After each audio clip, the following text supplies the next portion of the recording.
try standing on these railroad ties. Stephen Quat is trying to figure out his next move. I'm going to hike out of here soon. Swim might actually be a better description, though at least now the water isn't completely covering his car. His son was coming home up the narrow LA road last night when he saw a wall of mud.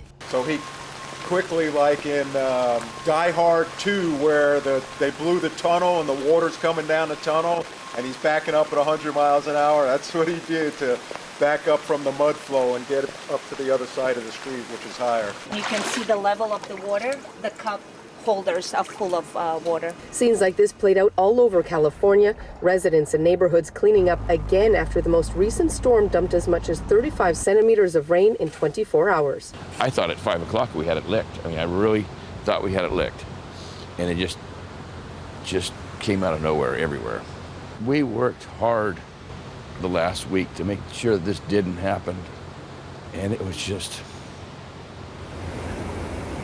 It flooded an RV park, washed out highways, and led to dozens of rescues, including the people inside 2 cars swallowed up by a sinkhole.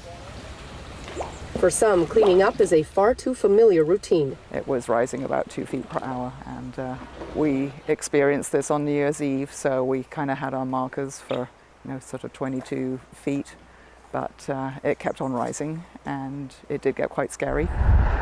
Residents lined up on a major highway waiting for it to reopen to go home after evacuation orders were lifted for parts of Santa Barbara, including Montecito. 5 years ago, almost 24 people were killed when mudslides raced down fire-scarred hills. I was here when the mudslide occurred in 5 years ago, and I remember how everything was closed for weeks. One of all my friends passed.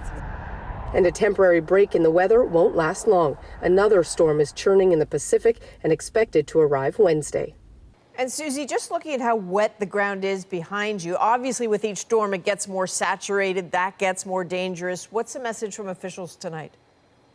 Yeah, they're saying be very careful. The ground is completely saturated, really cannot take very much more water. And so they are telling people that when you're out to be careful. They are asking people to stay home, but for people that are out, even in their own homes, up in the hills, to be cognizant of where they are and take a listen. If they hear sounds that are unusual, maybe it's roots breaking from a tree that's maybe at a wrong angle, to be cautious, to be aware. The mud can come down and move very, very quickly, and it only takes 6 inches of water to sweep someone off their feet, they say. So people need to be cautious because, of course, they do not want any more lives lost in these storms before California finally gets a break. Absolutely. Susanna Da Silva in Ventura, California tonight. Thanks, Susie.